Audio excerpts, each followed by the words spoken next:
Heç nə belə dana. Aa, bu sizin məhəllədə balacadır. Ay Həsən oğlu, o niyə ağlayır? Gəl gedək. Gecə niyə ağlayır ha bu? Ay balaca, nə olub? Bən niyə ağlayırsan ha burada? Niyə ağlamıram ki? Bugün mənim sevgilimin ad gündür. Rəqsanənin düz 28 yaşı olur. Mən ona hədiyyə ala bilmirəm. Ona görə də quruza düşmüşəm. Hə, buna görə adam ağlayır. Hə, sənin canın sağ olsun. Gözlə bir dəqiqə.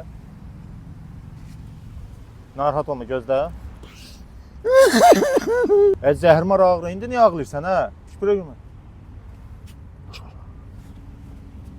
Gözdən narahat olma. Ay, indi nə oldu bala, niyə ağlayırsan? Bax, gülün alında şəqatın acıdır. Çıx getmə qızın ad gündən. Bir şey də var. Nə? Demək ki, mənim nə internetim yoxdur, nə də konturum. Mənə taksi sifariş versə çox sevinərəm. Narahat olma, qaqan onda fikirləş. Doğrudan? Deməli, Aha. hara getmək istəyirsən? Əhməd Rəcəbli. Ay, sağ ol. Girsən 189 taksi tətbiqinə, gedəcəyin ünvanı bura yazırsan, Aha. taksin sifariş verirsən, aha, tapdı, gəlir indi. Davay, get. Buraya Doğrudan? Hə, get. Çox sağ ol, Əmid, çox sağ ol. Davay, Gedəcəm. Get. Sağ ol. Necə də sevinir. Hara gedirəm dedi bu? Səni balaca.